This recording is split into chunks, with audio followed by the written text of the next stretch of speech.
ये आकाशवाणी है। कोविड-19 विशेष कार्यक्रम के अंतर्गत प्रस्तुत है कोरोना वायरस संक्रमण की वर्तमान स्थिति पर चर्चा। इसे प्रस्तुत कर रहे हैं आकाशवाणी संवाददाता आनंद श्रीवास्तव। इस कार्यक्रम में आमंत्रित स्वास्थ्य विशेषज्ञ हैं नई दिल्ली के डॉक्टर राम मनोहर लोहिया अस्पताल के डॉक्टर ए.के. वार्ष्णेय। नमस्कार। जीवन के उतार चढ़ाव के बीच हम सब की कोशिश अपने अपने सपनों को साकार करने के लिए लगातार आगे बढ़ते रहने की होती है। कोरोना संक्रमण के इस दौर में हम सब के सपने थोड़े डिले जरूर हो गए हैं।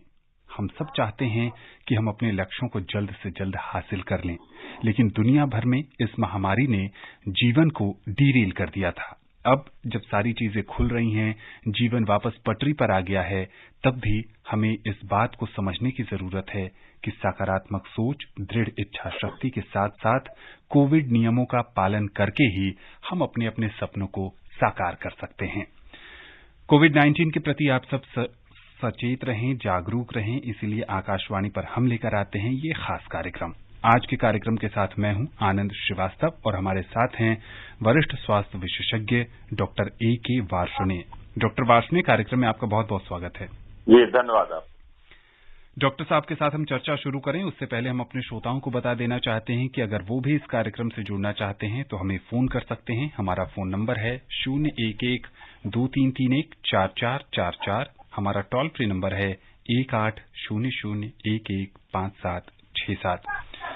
डॉक्टर साहब, आज जो स्वास्थ्य मंत्रालय की तरफ से आंकड़े जारी किए गए उसमें ये बताया गया कि 543 दिन यानी लगभग 1.5 साल के बाद भारत में कोरोना के सबसे कम मामले दर्ज किए गए हैं। 7,500 से कुछ ज्यादा मामले आए हैं। तो क्या ये समझा जाए कि दीपावली, छठ और तमाम त्योहारों के 2 से 3 सप्ताह बाद भी कोविड मामलों में उछाल नहीं आना और मामले लगातार डिक्रीजिंग साइड में जाना ये बताता है कि कोरोना की तीसरी लहर आने की आशंका अब समाप्त हो गई है? देखिए, बिल्कुल आपने ठीक कहा कि ये बड़ी उत्साहजनक न्यूज है कि सारे त्योहार के बावजूद भी जो ऐसा उम्मीद थी कि शायद हमारे केस बढ़ जाएं, परंतु वो केस नहीं बढ़े हैं और लगातार गिरते चले जा रहे हैं। तो ये एक तरफ तो देश के लिए भी बहुत सुखद स्थिति है और सारे जो हमारी अपने सारे लोग हैं, चाहे नेताओं, परिवार हो या पूरे देश के नागरिक हों, उनके लिए भी बहुत सुखद स्थिति है। और इसका कारण शायद यही है कि वैक्सीनेशन हमारा लगातार बढ़ता चला जा रहा है।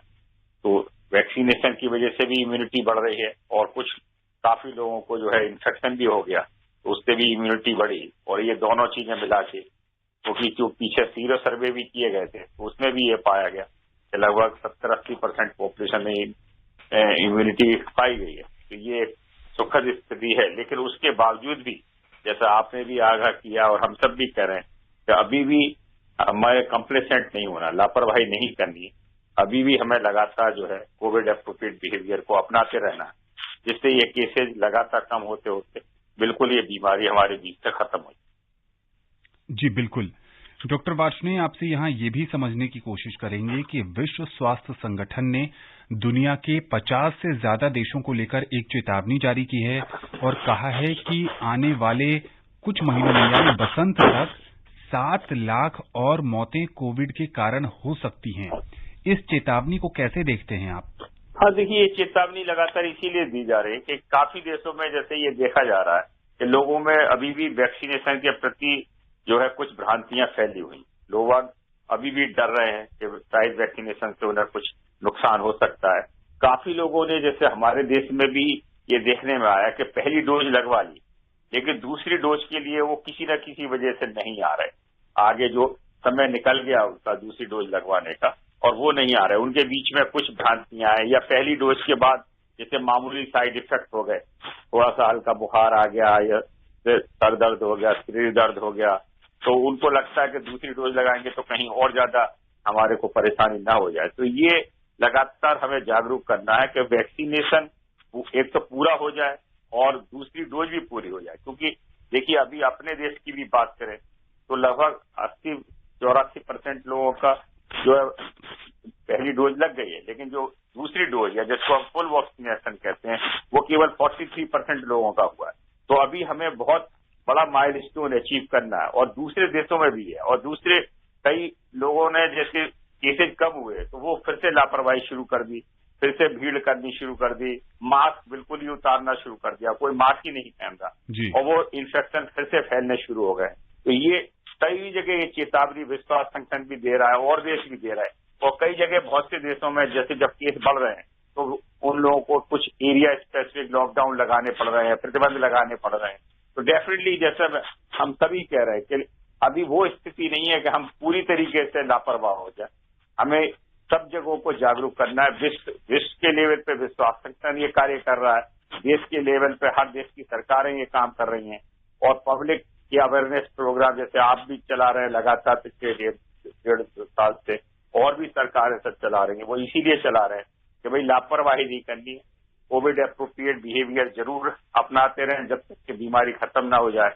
और जो लोग भी वैक्सीनेशन के लिए उपयुक्त लोग हैं उन्हें अपना वैक्सीनेशन समय के साथ और जिस तरीके से बताया जा रहा है उस तरीके से पूरा करें। डॉक्टर साहब, बहुत सारे स्वास्थ्य विशेषज्ञ और बहुत सारी जो पत्रिकाएं हैं जो स्वास्थ्य से जुड़ी हुई हैं, उनका ये कहना है कि भारत में अगर कोई कोरोना की अगली लहर आती है तो वो सर्दियों के मौसम के बाद आएगी। पिछले 2 बार के ट्रेंड भी यही दिखा रहे हैं कि जो पहली लहर आई थी वो भी मार्च अप्रैल में आई थी और जो दूसरी कोरोना की भयावह लहर आई वो भी अप्रैल के शुरुआत में ही प्रारंभ हुई थी। इस बात की कितनी आशंका है और इसके पीछे का क्या लॉजिकल कारण आप मानते हैं? हाँ, देखिए, जो आपने एक क्वेश्चन किया, ये रीजन क्या है कि जो वायरस है, कोई भी वायरस, चाहे और भी वायरस है, इन्फ्लुएंजा वायरस है या और भी वायरस है, और कोरोना वायरस में हम लोगों ने देखा है कि ये जो अपना एंटीजेनिक कैरेक्टर है वो चेंज करता रहता है। पीछे भी जैसे कई कैरेक्टर, इसने पहले अल्फा वायरस आया, बीटा आया, फिर डेल्टा आया, डेल्टा प्लस भी आ गया है, म्यू वायरस आया, तो ये स्ट्रेन चेंज होती रहती है, थोड़े थोड़े उनके एंटीजेनिक कैरेक्टर है। और इसमें जो सबसे ज्यादा इन्फेक्शन और घातक वो डेल्टा वायरस था, जिससे हमारे देश में भी काफी लोग बहुत ज्यादा प्रभावित हुए और काफी जो है दुर्भाग्य से मृत्यु भी हुई, और देशों में भी ये डेल्टा वायरस फैल रहा है। तो इस तरीके से कई बार वायरस जो है जो म्यूटेट होते होते वो ऐसी स्ट्रेन बन जाती है जो कि हमारा जो नेचुरल इम्यूनिटी है उससे भी प्रभावित नहीं हो पाता, उसको भी डॉज कर जाता है, या जो वैक्सीनेशन मैंने लगाया उस वैक्सीनेशन से भी उस पर प्रभाव नहीं पड़ता। तो ये एक चिंता जो है हमेशा वायरस के बारे में बनी रहती है। लेकिन अब चूंकि ये देखिए बीमारी नई है, वायरस भी नया है, तो आगे कैसे टर्न लेगा तो वो नहीं कह सकते। लेकिन हम लोगों को सबको वही करना है कि ज्यादा से ज्यादा लोग वैक्सीनेशन करा लें, जिससे कि कुछ ना कुछ इम्यूनिटी सब में डेवलप हो, और कोविड एप्रोप्रिएट जिसमें जो सबसे ज्यादा जरूरी है वो मास्क पहनना, एक प्रॉपर तरीके का मास्क जब भी बाहर निकलें, और पूरी तरीके से अपने नाक और मुंह को ढक के रखें जब भी आप पब्लिक प्लेस में हैं, और अपने हाथों को हमेशा सफाई रखें, और दूरी देखिए बनाना, जो ऐसे हम कहते हैं बार बार के दूरी बनाए सामाजिक, कहना तो बहुत आसान है परंतु वो दुर्भाग्य से नहीं पॉसिबल है, खासतौर से जैसे हमारा बहुत बड़ा देश है, बहुत कंजेस्टेड है, सब जगह मार्केट खुल गए हैं, ट्रांसपोर्ट खुल गया, तो शायद वो तो उतना पॉसिबल नहीं होगा। लेकिन मास्क तो जरूर पॉसिबल है, और एक अच्छा मास्क सब लोग हमेशा पहन के रखें जब भी वो पब्लिक प्लेस में हो। बिल्कुल ठीक है। कार्यक्रम में पहले कॉलर जुड़ गए हैं, बिहार के मधुबनी से जावेद अहमद अंसारी जी हैं। जावेद जी, आपका बहुत बहुत स्वागत है। हाँ, नमस्कार सर। नमस्ते। नमस्ते सर। मेरा कहना ये है कि मैं कोवैक्सीन दोनों डोज ले चुका हूँ जी, और प्रोटोकॉल का पालन भी करता हूँ, सारी चीजें करता हूँ, और मैं डायबिटीज पेशेंट भी हूँ, थायराइड भी है मुझे, और किन चीजों से मुझे परहेज करना चाहिए? जी डॉक्टर साहब, देखिए और थायराइड से परेशान हैं, क्या सावधानी बरतें? नहीं, ये बहुत अच्छी बात है कि इन्होंने कोवैक्सीन की दोनों डोजेज अपने समय के हिसाब से ले ली, तो इससे इनको डेफिनेटली प्रोटेक्शन मिलेगा। और जो भी बीमारियां हैं उन बीमारियों का भी जो डॉक्टर इलाज बता रहे हैं वो नियमित रूप से लेते हैं। प्रिकॉशन इनको वही लेनी, क्योंकि ये ना सोचें कि हमने दोनों डोज ले लिया तो अब मैं फुल्ली प्रोटेक्टेड हो गया हूँ, तो मैं जो है वो कोविड एप्रोप्रिएट बिहेवियर नहीं अपनाऊंगा। तो जब भी ये बाहर जा रहे हैं तो हमेशा मास्क पहन के रहें, और दूसरे जो भी इनके संपर्क में, चाहे इनके मित्र हों, चाहे परिवार के लोग हों, या अपने वर्क कार्यस्थल के लोग हों, या सबको प्रेरित करें कि देखिए डोज वैक्सीनेशन जरूर कराएं, और वैक्सीनेशन के बावजूद भी मास्क जरूर पहन के रहें जब तक कि ये बीमारी खत्म नहीं हो जाती। और यही एक तरीका है जिससे हम अपने को, अपने परिवारजनों को, मित्रों को, पड़ोसियों को और एक तरीके से अगर सभी लोग ये बिहेवियर कर रहे हैं तो हम अपने देश के नागरिकों को इस बीमारी से कम प्रभावित होने सकते हैं और कम से कम उसमें बीमार होंगे और कम से कम मृत्यु।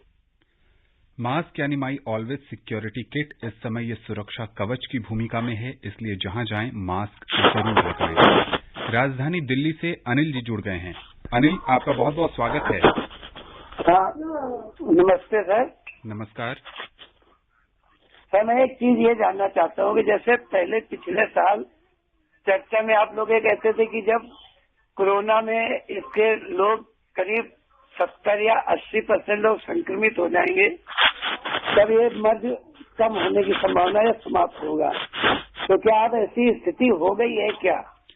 हर्ड इम्यूनिटी के बारे में जानना चाह रहे हैं डॉक्टर वार्ष्णेय। हाँ, देखिए ये जैसा इनका सवाल, ये बहुत ही उपयुक्त सवाल है और हर्ड इम्यूनिटी की जो बात की, और ये चीज देखिए हमें देखने में तो आई है। जैसे आपने अभी खुद ही कहा अपने प्रोग्राम के शुरू में कि लगभग 80%, 70-80% लोगों में इम्यूनिटी पाई गई है। यही हर्ड इम्यूनिटी कहते हैं। अब हर्ड का मतलब होता है भीड़, कहने का मतलब है सारे लोगों का। अब उसके दो तरीके से इम्यूनिटी होती है। एक तो हमारा वैक्सीनेशन के द्वारा हम इम्यूनिटी दे रहे हैं, दूसरे नेचुरल इन्फेक्शन जब हो जाता है। तो दोनों तरीके से अगर इम्यूनिटी डेवलप हो जाती है, और ये स्टैटिस्टिकल मॉडल होते हैं, मतलब मैथमेटिकल मॉडल के लगभग अगर 80% हमारी पॉपुलेशन हो जाएगी तो जो वायरस का जो एक दूसरे से फैलने का तरीका है वो कम होता चला जाता है, और ये रिफ्लेक्ट भी कर रहा है। जैसे आपने खुद कहा प्रोग्राम कि अभी लगभग पूरे देश में 8-1000 के केस रिकॉर्ड हुए हैं टोटल मिला के कम। तो ये एक बहुत ही सुखद स्थिति है और शायद ये इसी हर्ड इम्यूनिटी का फायदा है। लेकिन हमें फिर वही हमने कहा कि जब तक ये बीमारी चली नहीं जाती तब तक हमें इस पे लापरवाही नहीं करनी। जी बिल्कुल। महाराष्ट्र के ठाणे से गुरुनाथ जी हमारे साथ जुड़ गए हैं। गुरुनाथ जी, कार्यक्रम में आपका बहुत बहुत स्वागत है। जी सर, नमस्कार। नमस्ते। नमस्ते सर, मेरा क्वेश्चन है सर, सवाल है सर, ये जो वायरस है सर अभी हमारे देश में तो हम कंट्रोल में है सर, ये जो ऐसे जो मतलब पशुओं से जो आदमियों में जो वायरस आते हैं सर, ये क्या टेम्पररी है कि ये मतलब कुछ और साल रहेगा, और इससे कुछ मतलब जैसे इसका रिसोर्सेस तो अभी आदमी ही है, आदमी और आदमियों से होता है सर। जैसे डेंगू है, मलेरिया है तो सब मच्छरों से होते हैं। तो सर ऐसा कुछ मतलब जैसे स्पेनिश फ्लू आया था 100 साल पहले, तो वो भी 2-3 साल कितने बाद चला गया था। तो सर ये परमानेंट है, मतलब ये टेम्पररी है कि ये परमानेंट कुछ साल रहेगा, और इससे कुछ ऐसा कुछ रिसर्च सर चल रहा है? Thank you sir. जी डॉक्टर वार्ष्णेय।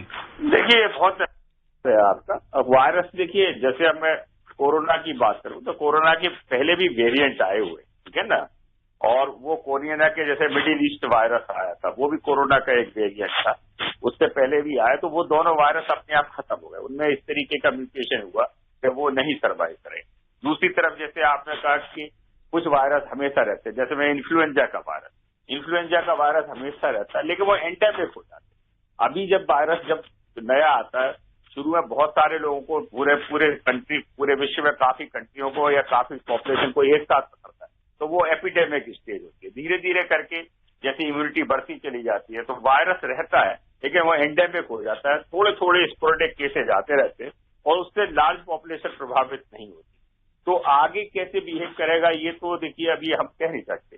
अगर हम इन्फ्लुएंजा की बात करें तो इन्फ्लुएंजा का वायरस देखिए अभी हमारे देश में कई 100 सालों से बना हुआ है, और लगातार जैसे हम लोग इन्फ्लुएंजा की हर साल एक वैक्सीन आती है नवंबर के करीब में, उसका एंटीजेनिक कैरेक्टर जो है वो कंपनियां हैं जो उसको स्टडी करती रहती है और हर साल एक नई वैक्सीन रिलीज करते हैं। और जो भी लोग जिनको हम वैक्सीन लगाते हैं जो इन्फ्लुएंजा की, चाहे वो सांस के मरीज हों या एल्डरली पेशेंट, तो उनको एनुअल वैक्सीन देनी पड़ती है। तो इस तरीके से आगे कोरोना का वायरस कैसे प्रभावित हो सकता है कि इसमें भी हम लोगों को ये एंडेमिक हो जाए, और या तो ये कॉमन कोल्ड की तरीके से हो जाएगा, सर्दी खांसी जुकाम हल्का सा जैसे सबको होता रहता है, और ज्यादा लोग सीरियस नहीं करेंगे तो उसकी जरूरत नहीं पड़ेगी, या फिर आपको हो सकता है एक एनुअल वैक्सीनेशन देना पड़े। तो ये तो समय बताएगा, क्योंकि अभी नया वायरस है, इस पर लगातार स्टडी चल रही है, तो ये कहना मुश्किल है कि ये वायरस खत्म हो जाएगा पूरी तरीके से या हमारे समाज में हल्के रूप में हमेशा व्याप्त रहेगा। और व्याप्त रहने के बाद भी उसमें वैक्सीनेशन की जरूरत पड़ेगी या नहीं पड़ेगी, ये केवल भविष्य बताए।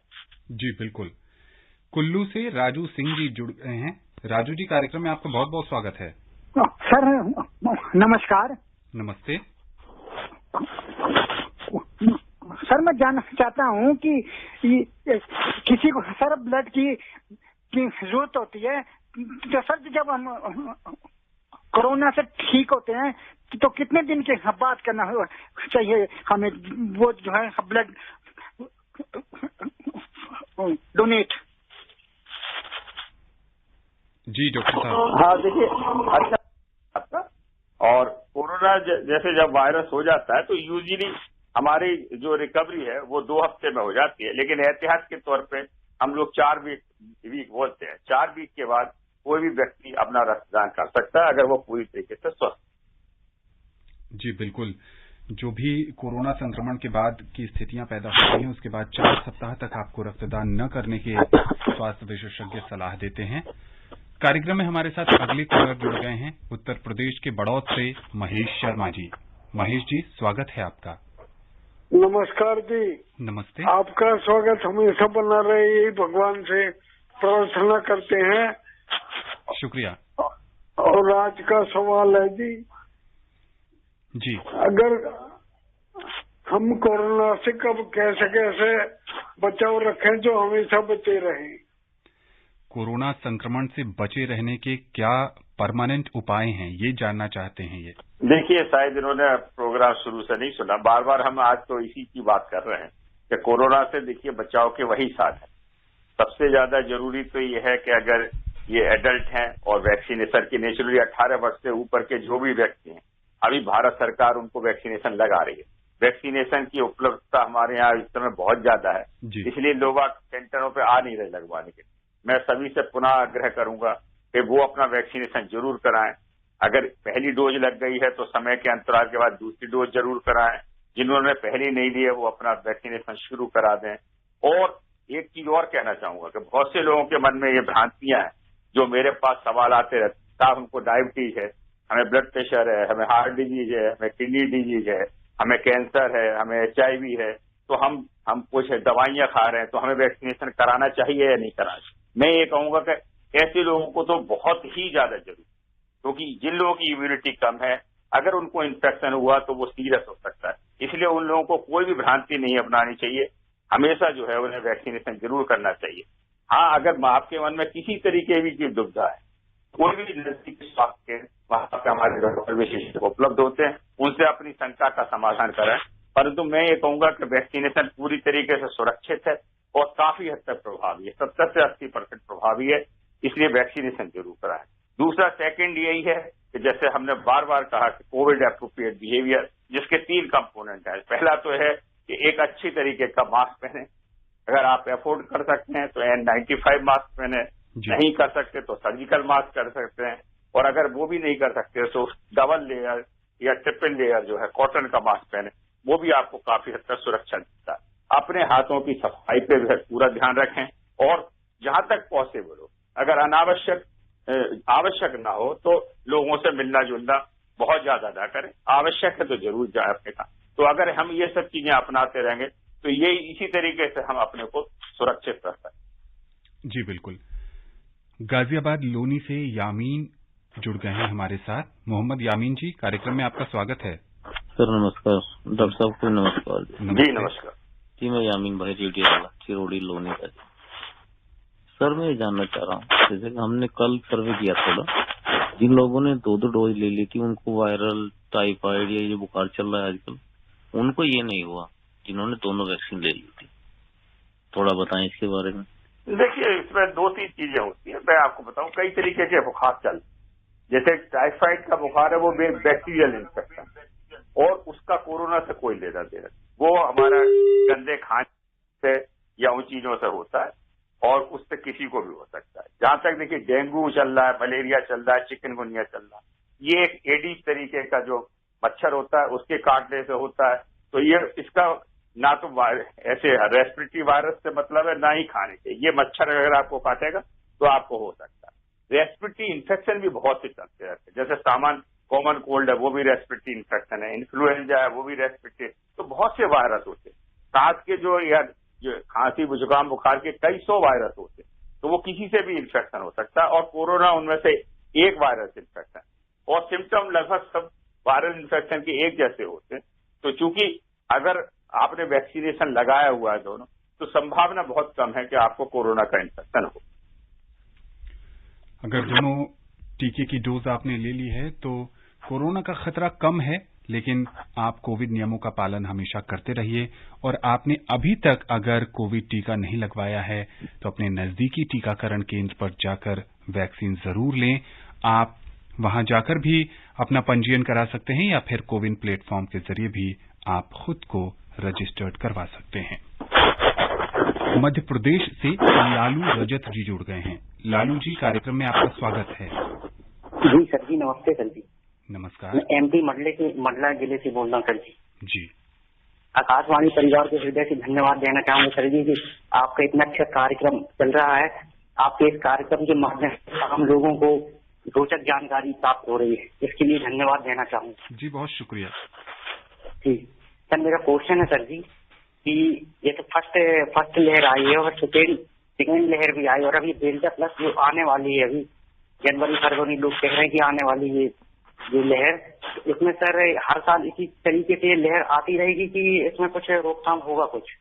डॉक्टर वार्ष्णेय, इसी की हम चर्चा कर रहे थे। देखिए, हम लगातार वही बता रहे हैं कि लहर, देखिए, कोई ऐसी चीज नहीं है, वायरल इन्फेक्शन हमेशा होते रहते हैं, और काफी हद तक हम लोगों के हाथ में है कि हम इस लहर को ना आने दें या उसे रोक सकते हैं। और उसका तरीका वही है कि ज्यादा से ज्यादा लोग अपने को, जो भी एडल्ट लोग हैं, चूंकि अभी भारत सरकार ने बच्चों के लिए वैक्सीनेशन नहीं रिकमेंड किया है, तो उनके लिए तो मैं नहीं कह सकता, लेकिन जो हमारे 18 वर्ष से ऊपर के करीब 100 करोड़ लोग, उन सबसे मैं आग्रह फिर से करूंगा तो वो जल्दी से जल्दी अपना टीकाकरण कराएं। देश में अब टीके की कोई कमी नहीं है, हर सेंटर पर टीके की बहुत डोज उपलब्ध है। जिन्होंने पहली डोज नहीं लगवाई है वो फौरन लगवा लें, जिन्होंने पहली डोज लगवा ली और दूसरी में अंतर रह गया तो वो लगा लें, अगर देर भी हो गई है तो भी लगवा लें। इस तरीके से काफी बचाव होगा, और अगर सब लोग टीकाकरण करा लेंगे और कोविड एप्रोप्रिएट बिहेवियर अपनाएंगे तो हम आगे आने वाली कोई सी भी वेव को बचाने में कामयाब हो सकते। राजधानी दिल्ली से अरविंद कुमार वर्मा जी जुड़ गए हैं। अरविंद जी, आकाशवाणी के साथ जुड़ने के लिए आपका बहुत बहुत धन्यवाद। क्या है सवाल आपका? धन्यवाद सर। सर, मैंने पहली डोज ली थी वैक्सीन जी। उसके बाद से सर मेरे पेट में पता नहीं क्यों दर्द कर रहा है, मतलब। जी, कितने दिन पहले आपने पहली डोज ली है? हो गया दूसरा डोज 25 तारीख को लगने का समय है। 20 तारीख को आपको दूसरा डोज लगने का 30 तारीख को समय है। डॉक्टर साहब, ये जानना चाह रहे हैं कि क्या इसका कोई वैक्सीनेशन के साथ कोरिलेशन है? देखिए, इसकी संभावना लगभग नहीं है, क्योंकि वैक्सीनेशन के जो साइड इफेक्ट पाए गए हैं वो शुरू के 1-2 दिन में ही रहते हैं वैक्सीन के बाद, और वो भी हल्का सा शरीर में दर्द, सिर में दर्द, मसल में दर्द हो सकता है, लेकिन ज्यादातर 48 से 72 घंटे में ये इफेक्ट खत्म हो जाते हैं, और उसके बाद कोई भी एडवर्स इफेक्ट अभी तक नॉलेज में नहीं आए हैं। अगर इनको किसी तरीके की परेशानी हो रही है तो तुरंत ये अपने नजदीकी स्वास्थ्य केंद्र पर जाएं, वहां डॉक्टर लोग इनको देख लेंगे और इनको रीअश्योर कर देंगे कि ये वैक्सीनेशन की वजह से नहीं है, कोई और कारण हो सकता है, जो भी कारण है उसका इलाज भी हो सकता है, और ये अपना वैक्सीनेशन समय से जरूर करो। जी हाँ, बिल्कुल हो सकता है कि कोई और स्वास्थ्य समस्या की ये शुरुआत हो रही हो, इसलिए इसको टीके से जोड़कर न देखें। जैसा कि डॉक्टर साहब कह रहे हैं कि आप नजदीकी स्वास्थ्य केंद्र पर जाएं, वहां चिकित्सक से परामर्श लें और उस हिसाब से अपना आगे का ट्रीटमेंट प्लान करें। उत्तर प्रदेश के रामपुर से अनीश उर रहमान जी जुड़ गए हैं। कार्यक्रम में आपका स्वागत है। हेलो सर, नमस्कार। नमस्ते जी सर, मैं ग्राम धनुपुरा, जिला रामपुर साहब का निमित श्रोता अनीश उर रहमान बात कर रहा हूँ सर। जी सर, मेरा यही सवाल है सर, ये जो वैक्सीन जो लगवाई जा रही है सर, बहुत सारे व्यक्ति लगवा भी रहे हैं और बहुत सारे नहीं लगवा रहे हैं सर, तो इनसे क्या कहना है सर? मेरा तो यही कहना है वैक्सीन जरूर लगवाएं सर। देखिए, आप जैसे जागरूक लोग ही समाज में जागृति ला सकते हैं। देखिए, जितने भी स्वास्थ्य विशेषज्ञ हैं, जितने भी भारत सरकार के माध्यम है, सबसे यही सलाह दी जा रही है लोगों को वैक्सीनेशन जगह है, लेकिन पब्लिक को जागृत होना बहुत जरूरी है। और जब आप जैसे जागृत व्यक्ति जो उनके संपर्क में आते हैं, चाहे उनके मित्र हों, परिवार हैं, दोस्त हैं या और भी जो कार्यस्थल के लोग हैं, जब वो एक दूसरे को जागृत करेंगे कि वैक्सीन बहुत सुरक्षित है, प्रभावी है और इसको लगवाना बहुत जरूरी है, तभी शायद जिन लोगों के मन में थोड़ी बहुत भ्रांतियां भी होंगी वो भी दूर हो जाएंगी और वो वैक्सीनेशन के लिए आगे आएंगे। बहुत अच्छी बात है कि अगर आपने टीका लगवा लिया है, किसी तरह की कोई दिक्कत नहीं हो रही है और आप इसके फायदे जानते हैं, तो आप अपने सगे संबंधियों को भी बताइए, पड़ोसियों को भी बताइए और उन लोगों को खासकर बताइए जो टीके की तमाम तरह की चीजें सोचकर अपने मन में शंका उन्होंने बना ली है और वो वैक्सीन नहीं लेने जा रहे हैं। देखिए, सबसे बड़ा तो ये है कि अभी देश में करीब 118 करोड़ लोगों को पहली वैक्सीनेशन लग चुकी जी, तो यही अपने आप में सबूत है कि वैक्सीन से कोई दुष्प्रभाव नहीं हुआ। ये इतनी बड़ी आबादी है, 118 करोड़ डोजेज लग चुकी हैं, मतलब टोटल मिला के 118 करोड़, जिसमें 80 करोड़ को पहली वैक्सीन लग गई है और 40 करोड़ के करीब को दोनों डोज लग गई। तो ये अपने आप में सबूत है कि वैक्सीन बहुत ही सुरक्षित है, बिल्कुल ही सुरक्षित है और काफी हद तक प्रभावी। जी, मुंबई से राहुल पटेल जी हमारे साथ जुड़ गए हैं। राहुल जी, आपका बहुत बहुत स्वागत है। जी धन्यवाद। मेरे 2 प्रश्न है सर। पहला प्रश्न ये है, अगर किसी गर्भवती महिला को 7वें महीने में अगर कोरोना वायरस हो जाता है और उसकी बाद में अगर डिलीवरी के समय बच्चे को जन्म देते तो क्या उनको कुछ बच्चे को प्रॉब्लम हो सकता है? जी। और दूसरा प्रश्न ये है, अगर किसी व्यक्ति को डायबिटीज का प्रॉब्लम हो और उसका ऑपरेशन की वजह से पैर की एक उंगली काटी हो, तो फिर वो कोरोना वायरस का वैक्सीन दूसरा वाला कब ले सकता है? जी डॉक्टर वार्ष्णेय, बहुत संक्षेप में। देखिए, डायबिटीज वाला पेशेंट है तो कोई बात नहीं, उसको कोई चिंता की बात नहीं, वो अपना वैक्सीनेशन जरूर लगवाएं जो भी समय पे मिलता है।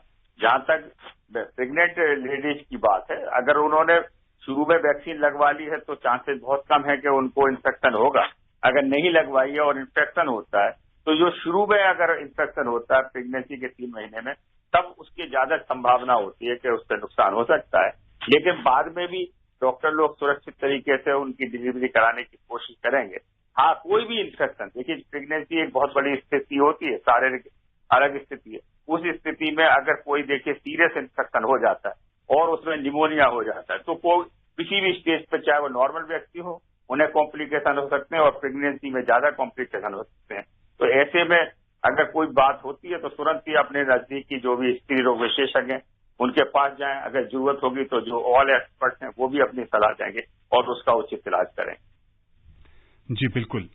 डॉक्टर वार्ष्णेय, आकाशवाणी के इस खास कार्यक्रम से जुड़ने के लिए और विशेषज्ञ राय साझा करने के लिए आपका बहुत बहुत शुक्रिया। जी धन्यवाद आप। तो जैसा कि डॉक्टर साहब कह रहे थे कि दुनिया के कई ऐसे देश हैं जहां कोरोना की तीसरी लहर या चौथी लहर आ चुकी है, वहां बहुत बड़ी तादाद में कोरोना के संक्रमित मरीज सामने आ रहे हैं। भारत में आज 543 दिन के बाद कोरोना के सबसे कम मामले आए हैं। ऐसे में इस सोच में मत पड़िए कि दुनिया के दूसरे देशों के मुकाबले हम सुरक्षित हैं।